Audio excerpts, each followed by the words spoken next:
Viewers, স্বাগত জানাচ্ছি travel and ট্রেকিংয়ের মিরসরাই সীতাকুণ্ড অ্যাডভেঞ্চার ট্রেইলের আরেকটি এপিসোডে। তো এখন আমি আছি আপনার মিরসরাই 9 দুয়ার বাজার। আজকে আমাদের গন্তব্য নাবিতাছড়া ট্রেইল। বর্তমান সময়কালে যে ভ্রমণ পিপাসু মানুষের একটা মানে আকর্ষণীয় স্থান হচ্ছে এই আপনার নাবিতাছড়া ট্রেইল। তো এখন আমরা এখান থেকে বা আপনার সিএনজি করে আমরা ভিতরের দিকে যাব। আচ্ছা আঙ্কেল, এখানে আজকে কীরকম মানুষ গেছে? আজকে প্রায় হাজারের কাছাকাছি যাবো। হাজারের কাছাকাছি? আচ্ছা, এই যে আপনার এই যে স্যান্ডেলগুলা কি এগুলা? হ্যাঁ, এগুলা আপনার এরা এই পর্যটকের পাহাড়ে উঠার জন্য, এগুলো গভর্নমেন্ট এইগুলা কি কাজ করে, গ্রিপ করে? হ্যাঁ, এগুলো। আচ্ছা, এই যে লাঠি কি আপনার কি বিক্রি নাকি ভাড়া? না, লাঠিটা আমরা এক হিসাবে ভাড়া ধরা যায় আর এক হিসাবে আপনার এটা বিক্রি করা যায়। কিন্তু আপনার লাঠিটা আপনি নিলেন, পর্যটকে নিবে, আমরা তার থেকে 10 টাকা ধরে নিই। আবার নিয়ে আসলে আমাদেরকে লাঠি যদি পূর্ণভাবে অক্ষতভাবে যদি দেয় তাহলে আমরা তাকে আবার 5 টাকা রিটার্ন দিই। আচ্ছা আচ্ছা, তাহলে লাঠি ধরা হলে আমাদের 5 টাকা, কিন্তু আমরা খুব বিক্রি করতে 10 টাকা বিক্রি করি, আবার আনে দিলে 5 টাকা রিটার্ন। আচ্ছা, আমাদের জোতার দরকার নাই, আমাদের এরকম লাঠি দরকার। আমাদেরকে দুটো ভালো থেকে লাঠি দেন। জি, ধরুন এক করে শক্ত মজবুত করে দিলাম। কোনটা?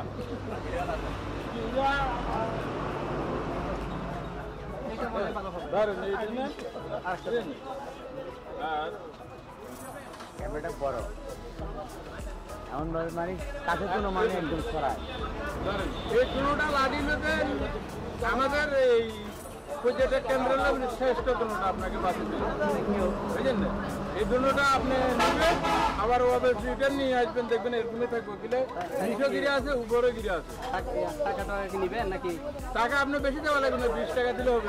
আচ্ছা, অনেক টাকা নিব না, 20 টাকা নিব, আবার আসলে আপনাকে 10 টাকা রিটার্ন দিয়ে দিবেন। তো ভিউয়ার্স, আমরা যাচ্ছি নাবিতাছড়া ট্রেইলে। আর আপনারা যদি আসতে চান, এটা খুবই সহজ। আপনারা চিটাগং থেকে আসলে বাসের হেল্পারকে বা লেগুনায় করে আসলে লেগুনার হেল্পারকে জাস্ট বললেই হবে যে আমরা নাবিতাছড়া যাব, তারা আপনাদের ওইখানে নামিয়ে দিবে। আর ঢাকার দিক থেকে আসলে ঠিক সেমই, তারা নামিয়ে দিবে, কারণ জায়গাটা অনেক পপুলার হয়ে গেছে ঝর্ণাটির জন্য। তো ভিউয়ার্স, আমরা আপনার টমটম থেকে নেমে পড়লাম, কারণ এদিক দিকে মানে টমটম যাওয়ার মতো পরিস্থিতি নাই, রোডের অবস্থা এরকম খারাপ। আর আমরা আজকে নাবিতাছড়া ট্রেইলে মোটামুটি কয়টা ঝর্ণা দেখবো? 4টা। একটা হলো প্রথম যেটা ঝর্ণা দেখবো সেটা হলো টিপরা, এরপরে হলো একটা কুপিকাটা কুম, তারপরে হলো বান্দার কুম যেটা নাবিতাছড়া ঝর্ণা, আর আরেকটা হলো বাঘ বেআইনি।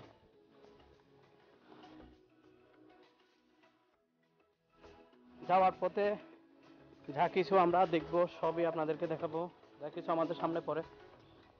তো সবাই আমাদের সাথেই থাকুন। দেখতে পাচ্ছি নাবিতাছড়া ট্রেইলের জিরি ধরে 30 মিনিট হাঁটলেই পৌঁছে যাব ট্রেইলের প্রথম ঝর্ণা টিপরায়। তো আমরা জিরিপথ ধরে হাঁটতে থাকি এবং আপনাদের সাথে শেয়ার করতে থাকি এই ট্রেইলের খুঁটিনাটি। বন্ধুরা, ওই যে দূরের ঘরবাড়িগুলি দেখতে পাচ্ছেন, তা আসলে ত্রিপুরা আদিবাসীর ঘরবাড়ি। আর এই জিরির পানি হচ্ছে তাদের দৈনন্দিন ব্যবহৃত পানির উৎস। খুব ইচ্ছে ছিল তাদের জীবনযাত্রা খুব কাছ থেকে দেখা, কিন্তু সময় স্বল্পতার জন্য তা সম্ভব হচ্ছে না। কারণ এখন সময় অলরেডি 3টা, আমাদের হাতের সময় আছে অনলি 2 ঘন্টা। এই 2 ঘন্টার ভিতরে আমাদের পুরো নাবিতাছড়া ট্রেইলটি কমপ্লিট করতে হবে। হ্যাঁ, সিসি ক্যামেরা। দেখি কি মাছ পাইছস? বোয়া মাছ, টাকাস মাছ, এগুলো তো পুঁটি মাছ। তো এত কষ্ট করে অল্প মাছ নিয়ে কি পোষাবে? কি করবো আর আমরা এরকম তো। আচ্ছা, এই মাছগুলো কোত্থেকে আসে এখানে? ঝর্ণা থেকে? হ্যাঁ, ঝর্ণা থেকে কেমনে আসে এত পাহাড়ের ভিতর থেকে? না, পাহাড়ের উপর থেকে পড়ে না মাছগুলো। পাহাড়ের উপর থেকে মাছ পড়ে।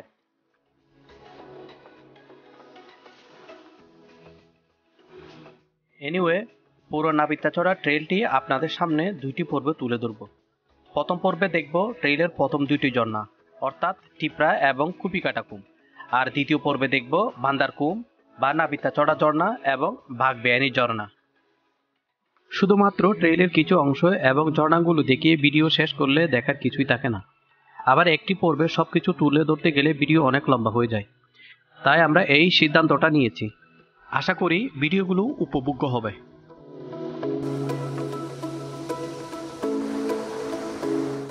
বন্ধুরা, নাপিতাচড়া ট্রেইলের জিরিটা অন্যান্য ট্রেইলের জিরির থেকে একটু আলাদা। এই জিরিতে রয়েছে অনেক পাথর, আর পাথরগুলো যখন পানিতে ডুবানো থাকে তখন হাঁটতে খুব সমস্যা হয়। তারপরও এই ট্রেল ছেলে মেয়ে সবার জন্য উপযুক্ত, তবে প্রচুর বৃষ্টি হলে একটু সমস্যা হতে পারে। কুপিকাটা কুম থেকে উপরের দিকে ওঠাটা অনেক রিস্কি হয়ে যেতে পারে। নাপিতাচড়া ট্রেল ট্রেকের সময় ট্রেকিং স্যান্ডেল বা ট্রেকিং ক্যাটস পরাটা অনেকটা আবশ্যক।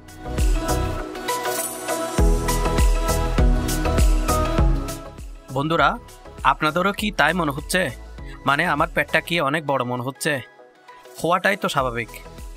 সবে মাত্র লাঞ্চ করে ট্রেকিং শুরু করেছি। সকাল থেকে মোট 2টি ট্রেল কমপ্লিট করেছি। এটি 3 নাম্বার ট্রেকিং। বাকি 2টো ট্রেকিং করে পুরো পেটটা খালি। সামনে যা পাইছি তাই পেটে ঢুকাইছি। খিদার ঠেলায় লাঞ্চের সময়টুকু ভিডিও করতে মনে ছিল না। সীতাকুণ্ড মিরসরাই রেঞ্জের ট্রেল ঝর্ণাগুলো নিয়ে এটি আমাদের একটি mega travel series. Sitakunda Mirsarai রেঞ্জের প্রায় সকল ট্রেল ঝর্ণা আপনাদের সামনে তুলে ধরব এই সিরিজের মাধ্যমে। গত 3টি পর্বে আমরা দেখিয়েছি সম্পূর্ণ রূপসী ট্রেল এবং সহস্রধারা 2 ঝর্ণা। ডেসক্রিপশন বক্সে ভিডিওগুলোর লিঙ্ক দেওয়া আছে, চাইলে দেখতে পারেন।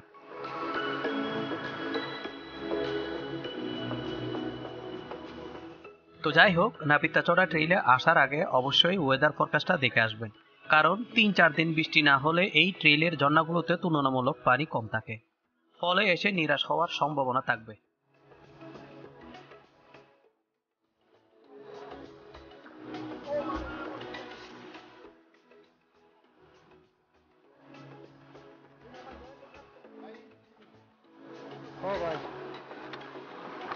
এই সিজনে অনেকগুলা আপনার ঝর্ণা, জিরিপথ, ট্রেইল কমপ্লিট করছি। এইটার মতো আসলে কি বলবো, যে পাথরের পথ আর কোনোর সাথে দেখি নাই।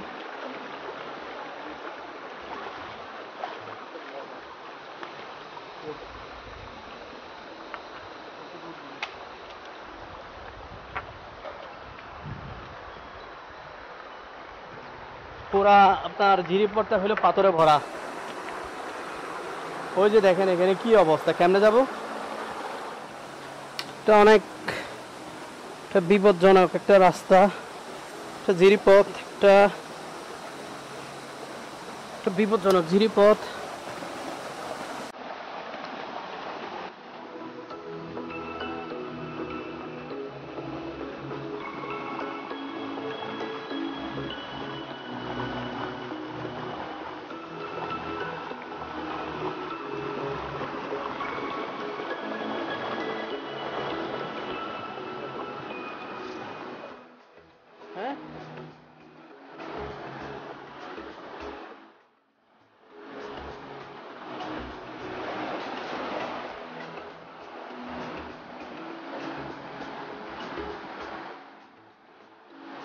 আমরা ট্রেইলের প্রথম ঝর্ণা টিপরার খুব কাছাকাছি। 30 মিনিট আগে এখানে একটু হালকা বৃষ্টি হয়েছিল, যার দরুন জিরিতে দৃশ্যমান পাহাড় দেওয়া কাদামাটির পানি।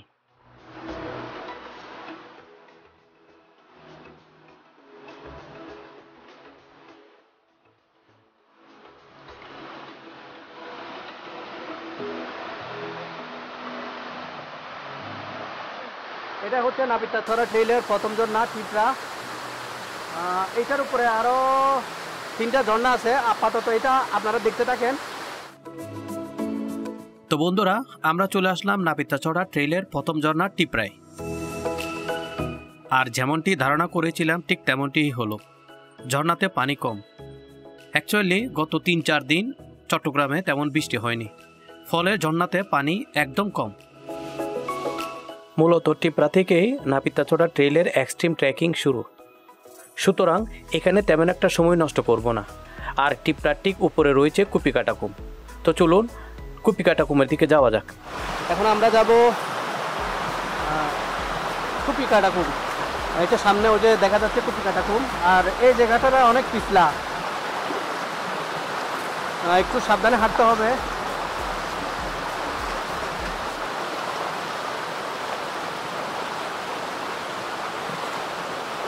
আর কুপিকাটা কুমটা সম্বন্ধে একটু বলতে হয়, এটা রাক্ষসে একটা খুম, কারণ অনেক অ্যাক্সিডেন্ট হয়েছে এখানে, অনেক লোক মারা গেছে।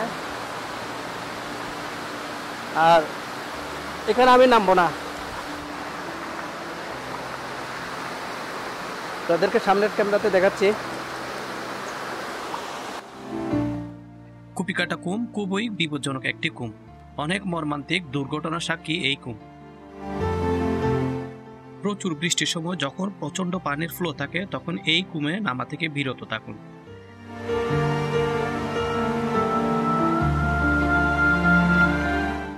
প্রচন্ড পানির ফ্লো দেখে অতি উৎসাহী হয়ে নেমে পড়বেন না, কারণ আমরা যেখানে দাঁড়িয়ে আছি ঠিক তার নিচে রয়েছে অনেকগুলো ফানেল বা পকেট। প্রচন্ড পানির স্রোতে একবার যদি এই ফানেলে ঢুকে পড়েন তাহলে বের হওয়া সম্ভব হবে না। তো বন্ধুরা, শেষ করতে যাচ্ছি আজকের ভিডিও। আর আগামী পর্বে থাকবে এই ট্রেইলের আরও 2টি ঝর্ণা, বান্দারকুম এবং ভাগবিয়ানি ঝর্ণা। আগামী পর্ব দেখার আমন্ত্রণ জানিয়ে শেষ করতে যাচ্ছি আজকের ভিডিও। তো সবাই ভালো থাকুন, সুস্থ থাকুন, আল্লাহ হাফেজ।